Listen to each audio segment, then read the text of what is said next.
Helena's story begins long before she understood what pain meant. She was born in a small house on the outskirts of a forgotten town, a place where silence seemed heavier than the air itself. From a very young age, she learned that the world was not gentle. Her father, a man consumed by frustration and disappointment with his own life, carried anger like a second skin. Her mother, fragile and emotionally absent, was trapped in a cycle of fear that left no space for affection. Helena was the consequence of two broken adults who never learned how to love. As a child, Helena noticed that other homes smelled different. She could sense warmth in the air when she walked past houses where people laughed during dinner. In her own home, the only sounds were the tense steps of her father and the quiet sobbing of her mother late at night. She grew up learning to walk silently, to breathe quietly, to speak little. Her father believed that children were burdens, not blessings, and he reminded her of that with every glare, every insult, every moment of neglect. At school, Helena tried to disappear.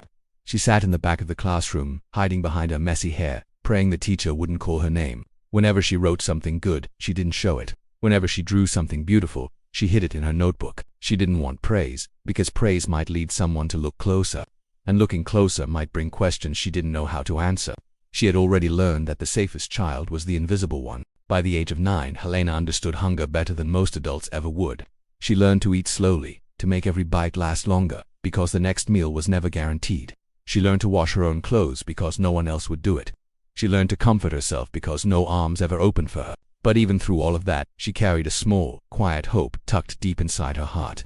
She didn't know where it came from. It simply existed, like a tiny flame fighting against the wind. At 13, the situation worsened. Her father's anger grew unpredictable. Some days he would ignore her entirely. On others he would explode over the smallest thing. A cup left slightly out of place, a book on the table, a noise he didn't like. Helena learned to predict storms by the way his keys sounded when he entered the house.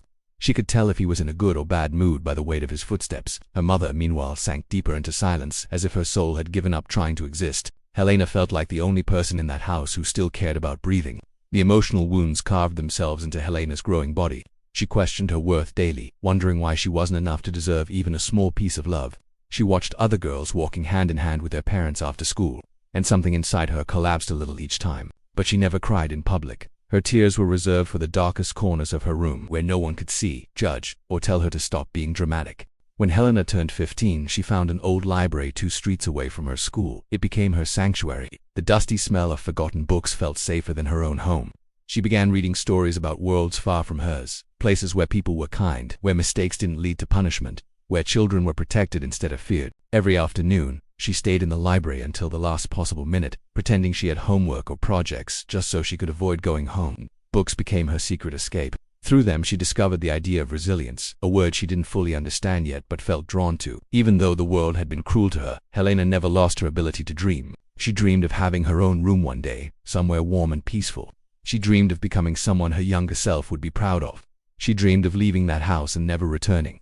She didn't know how she'd do it, but every dream was a piece of rope she used to climb out of the emotional pit she had been thrown into. At 17, Helena finally made a choice. One night, after another argument that escalated beyond anything she had ever experienced, she packed her school backpack with only a few clothes and her favorite book. She left without saying goodbye. She didn't look back. The cold air of the night felt like freedom touching her skin for the first time. She walked for hours until she reached the outskirts of the city, where she found a small shelter run by volunteers. They didn't know her story, but they saw the exhaustion in her eyes and welcomed her without judgment. It was the first time Helena felt seen. The shelter wasn't perfect, but it was safe. She had food, a bed, and people who spoke with kindness. She worked cleaning tables in a small cafe nearby in exchange for meals and a little money. With time, she saved enough to rent a small room. It wasn't much, but it was hers.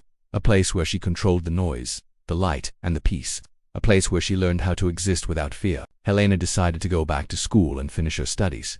She spent nights reading by the dim light of a lamp, catching up on years of missed learning opportunities. She realized she was smarter than she had ever been told. Teachers encouraged her, friends admired her dedication, and slowly she started believing she was worth something. That little flame she carried inside since childhood finally began to grow. Years passed, and Helena used every painful memory as fuel.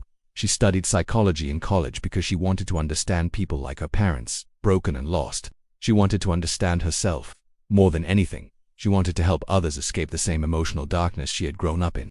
Through her studies, she learned that trauma doesn't define a destiny. It explains a beginning. By the time she was an adult, Helena had built herself from scratch. She found peace in routines, joy in small moments, and strength in her journey.